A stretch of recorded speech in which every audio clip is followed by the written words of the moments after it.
Ecology as a subject is very interesting because it deals with the study of interactions of organism with their environment, with their surrounding. Now, the surrounding can contain any kind of factors that might be living, that might be non-living, that might be a form of energy, same species, different species, or kind of sunlight and water and resources. All of that factors. How do these factors affect an organism? How does organisms react to it? How does organism deal with the scarcity of resources? How do organisms move out, migrate? Now these are very interesting questions which can be solved with the help of ecology. Now ecology as a part being very interesting has different kind of organizational levels. So we'll study about that in detail, and we need to understand that ecology as a subject encompasses lot of different modes of entry, like evolution is a study, a part of it animal behavior will study about, developmental biology, genetics, etc, etc. So let's start with an example of the temperate rainforest ecosystem. Here we see that there are various factors that affect the functioning of ecosystem of that forest. Now when we consider that, we see precipitation here, temperature. Now these are very important factors and show variation throughout the year. Now according to their variation, there is availability of water and moisture in the soil. Now these are few factors: precipitation, temperature, soil content. Variation in precipitation and temperature in turn results in the change of soil quality and the available nutrients as well as water holding capacity. Now they in turn change with the structure of forest by increasing the availability of small plants and nutrient for the large plants. Now the herbivores that depend on the small plants will rise up. Okay. And the herbivores are in turn fed by these birds, release their droppings and also die off, which are accepted or decomposed by these microorganisms. Okay, now the variation of temperature, sunlight and precipitation throughout the year will result in differences in the canopy type and canopy distance of the trees, which in turn result in the access of sunlight at the floor level. Now in the floor, if there is low sunlight, it will result in high availability of these kind of microorganisms, which in turn will increase the deterioration of these leaves that fall around, and will again in turn go into soil to enrich them with the nutrients. The nutrient will be again taken up the plants, serve as in food for, and is serve for food for the other herbivores. So this cycle will continue. So there are many factors that are dependent and interdependent with all the species that are available, with the climate that may change, with the soil availability, the type of soil, the salt content, the nutrient content, the water content, the availability of microorganisms, decomposers, small plants, large animals. There are many factors. So these are like interwoven, system. And what we need to study about the interaction, how these different kind of interaction happens. There are various organizational level in ecology. Now the organisms forms the base and function as the unit for ecological studies. Okay, we all know that organisms are cells which compose to form tissues, which together function to form an organ together forms in a system, and organ systems, which in turn regulates the entire organism. But in a whole study, when we look at the big picture, an organism's functions as unit, a single unit, which combine together to form population, and so on. Now these all studies have an hierarchical system which we'll study about in detail in the following slides, but are regulated by multiple kind of factors that, as I was mentioning, we all will deal with evolution, development, regulation of the maintenance and population system, behavior, the diversity of species and community, the integration of different abiotic and biotic factors into the systems, and the energetics, how heat, temperature, light and different form of energies react and form different kind of systems. You can see how different all these factors affect every tire in their own manner. Now every organism requires a specific amount of energy to react, and that energy is passed on to the next level. There are multiple levels of the ecological hierarchy where the individual serves as we have mentioned, it is the unit of the ecological scale. Okay, so when we study in ecology, we study about how an organism, survive, grows, reproduce, and functions in as a unit of the ecological scale. So these are the basic questions that an organism, that a researcher or a person who is studying ecology asks to. Now these individuals together form a population. Population is a group of individuals that belong to the same species at a particular given time at a particular area. Now they form together to form a particular population. So a population in India would comprise many different organisms, right? So we need to specify which organism which we are dealing with. Now if you are asking about a population of humans in India, then we have a specific number of 1.3 billion, right? Similarly, if we are asking about population of tigers in India or in a particular state or in a particular district or particular national park, so this defines the area and it should define at a particular time. So we are defining the human population of India in 2021, so that will come out as 1.3 billion.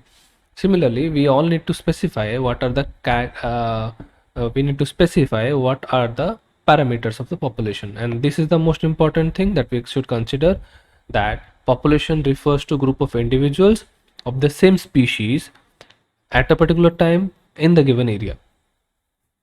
So when we are dealing with study of population and population ecology, we study about how population as numbers are changing. Are they decreasing? Are they increasing? Are they moving out? Are they coming in? What are the different factors that affect the rise and fall of this population? Does resources have any say in it? How does different species, are moving around? So these are the population level questions that we ask in ecology. Now, different population live together in a particular area. Now, in a forest, when we go around, we won't see only tiger around. So there will be trees, there will be tigers, there will be microorganisms, there will be birds, there will be different kind of organisms living in the same ecosystem on the same area of limited resources. Like even if you can say in a single tree, we'll find different populations of organisms. Like in a single tree, okay, we'll find ants, we'll find honeybee, we'll find birds living around, we'll find a panther living on, and we'll find termites on the base of it, we'll find microorganisms right at the root, and there might be some association of other microorganisms with the root itself. We might find some on the surface. So even in a single area, in a single tree, we will find multiple populations of individuals, and that forms a community. So community is basically different species living and interacting within a restricted area or within an ecosystem of a united resources, single resource, collective resource also we can say. That is referred as a community. Now how does population interact with each other? How does they depend on each other? Are they competing with each other? Are they cooperating with each other? Are they killing each other? Are they living for their food for each other? These are few different questions. Here what we are dealing with is how one group of organism, a population, is interacting with other group of organisms, how different factors you know come in between them.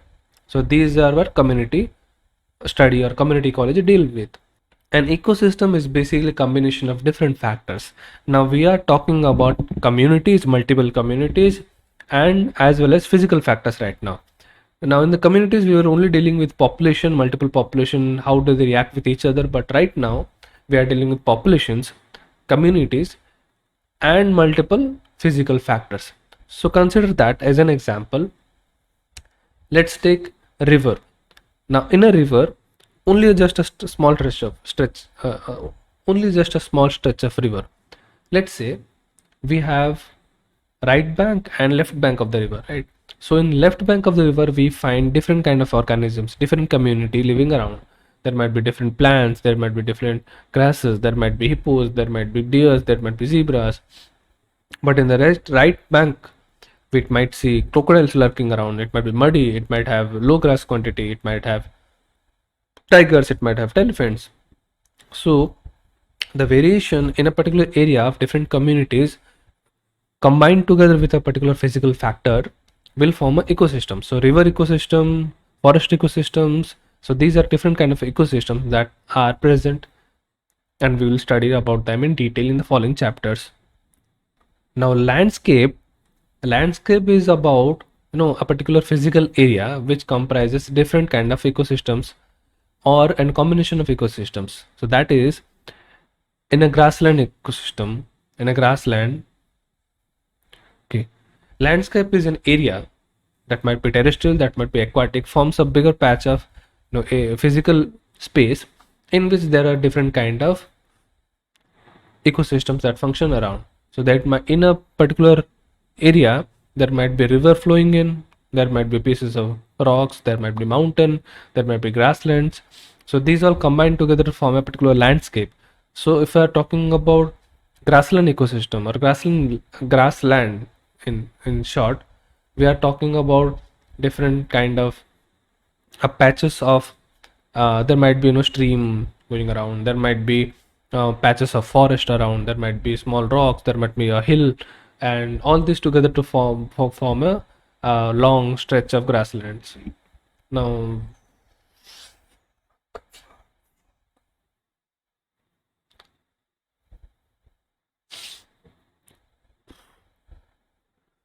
okay, landscape landscape depicts a area or a physical space where different kind of ecosystems survive together.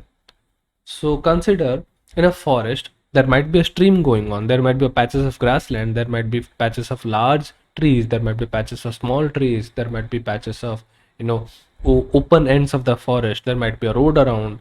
So you can see that there are multiple kind of ecosystem that can lurk in a particular landscape. In a forested landscape, for example, in grassland, in a aquatic landscape, there might be different things. So these are what a representation of a landscape. And when ecologists study about landscape or landscape ecology, different landscapes can be found in a particular region which is regulated by similar climatic conditions. Now, for example, if we take in India, that is a tropical region, we will find dense rainforest, you'll find great plains, we'll find coastal stretch of belt, but they all come under this tropical region and tropical biome, which is regulated by certain amount of rainfall, certain amount of precipitation, certain amount of temperature variation or temperature range. And so if we go towards the northward, we'll find temperate biomes where the rainfall and the precipitation rate is variable. The range is maybe very low, might be very high. It has a colder climate, and accordingly there is different sorts of landscapes that is present throughout. So this suggests or depicts how biomes form groups and broader regions of the spectrum of an ecosystem or combination of ecosystem, combination of landscapes. So when people study about that, they study how an ecosystem change over time and succession happens over the landscapes, and how in and whole the biome or the entire range is affected. Now when we're talking about different regions on a broader scale, they combine together to form the entire biosphere, which is also sometimes called as the ecosphere. So ecologists also study about the global level of change, how an individual, how effect of a single individual, a unit, might affect the entire effect on a single individual might affect the entire biosphere, or group of individuals might affect the entire biospheres. So this is how we start from individual together forming the ecological hierarchy, reaching up to the biosphere. Okay. Biosphere is the highest level of the ecological organization.